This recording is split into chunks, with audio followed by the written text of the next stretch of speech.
এদিকে কসবা থানা এলাকায় একের পর এক চুরি, এমনকি একটি বাড়িতে একাধিকবার চুরি হয়েছে। বাইপাস সংলগ্ন টেগোর পার্ক অঞ্চলে অন্তত 15 থেকে 20টি বাড়িতে চুরি হয়েছে।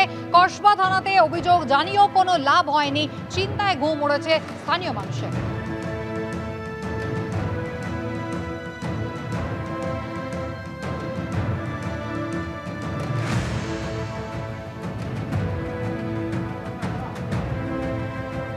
সিসিটিভি ফুটেজ দেখতে পাচ্ছেন, কসবায় বাইপাস সংলগ্ন টেগোর পার্ক অঞ্চলে একটি বাড়িতে একাধিকবার চুরি হয়েছে, এমনটাই অভিযোগ করেছেন স্থানীয় বাসিন্দারা। অন্তত 15 থেকে 20টি বাড়িতে চুরির ঘটনা ঘটে গিয়েছে। কসবা থানায় তারা অভিযোগ জানিয়েছেন, কোনো লাভ হয়নি। রীতিমতো আতঙ্কে রয়েছেন এলাকার মানুষজন।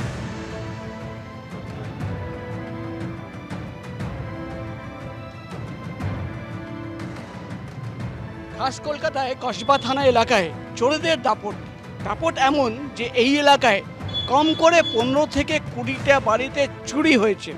একদম ঠিক, গত এক মাসে 15 থেকে 20টা বাড়িতে চুরি হয়েছে। এমনকি একটা বাড়িতে দুবার বা তিনবার করে চুরি হচ্ছে। রীতিমতো আতঙ্কিত এলাকা বাসিন্দারা। এবং আমরা দেখতে পাচ্ছি বাইপাস সংলগ্ন সারদাপল্লী এবং টেগোর পার্ক এলাকায় এখানকার বাসিন্দারা কিন্তু রাস্তায় নেমেছেন এবং তারা কিন্তু রীতিমতো আতঙ্কিত। 1.5 মাসে এই চোরেদের দাপট শুরু হয় এই এলাকায়, বাইপাস সংলগ্ন সারদাপল্লী টেগোর পার্ক এলাকায়। এবং তারা যেটা দাবি করছেন যে পুলিশকে বাইকের নাম্বার দেওয়া হয়েছে, সিসিটিভি ফুটেজ দেওয়া হয়েছে, কিন্তু এখনও প্রায় প্রতিদিন এই এলাকায় কোনো না কোনো বাড়িকে টার্গেট করছে চোরেরা। ক্যামেরায় দীপেন্দুর সঙ্গে প্রকাশ সেনা, এবিপি আনন্দ, কলকাতা। কমপ্লেন করেছি আমরা, এফআইআর রাইটিংয়ে অবজেকশন দিয়েছি, এমনি জিডিও করেছি।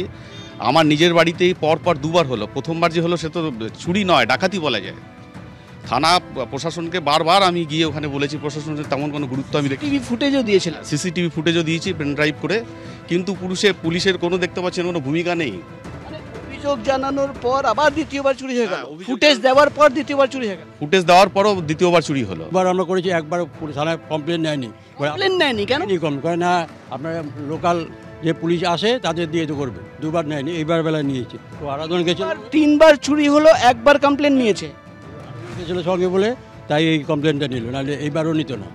বারবার চুরি হচ্ছে, আপনার বাড়িতে কমপ্লেন করার পরেও চুরি হচ্ছে, মানে কতটা আতঙ্কিত? তাই তো আতঙ্কিত, আমরা সবসময় আতঙ্কিত। রাতে ঘুমোতে পারি না, রাত্রেবেলা 2বার 3বার করে জেগে কাটাচ্ছি এখনো। পুলিশ তো কোনো ব্যবস্থাই নিচ্ছে না। এর আগের বারে বলা হয়েছিল দুইবার, কিন্তু থানা ডায়েরি নেয়নি। এবার চুরি হওয়ার পরে আবার যাওয়া হয়েছে, এবার ডায়েরিটা নিয়েছে। বাইকের নাম্বার পর্যন্ত দেওয়া হয়েছে, সিসিটিভি ফুটেজ দেওয়া, বাইকের নাম্বারটা নেওয়া হয়েছে, এবার নিতে পেরেছে আমার ভাই, কিন্তু লাস্ট মুহূর্তে বেরিয়ে যায় বাইকে নিয়ে।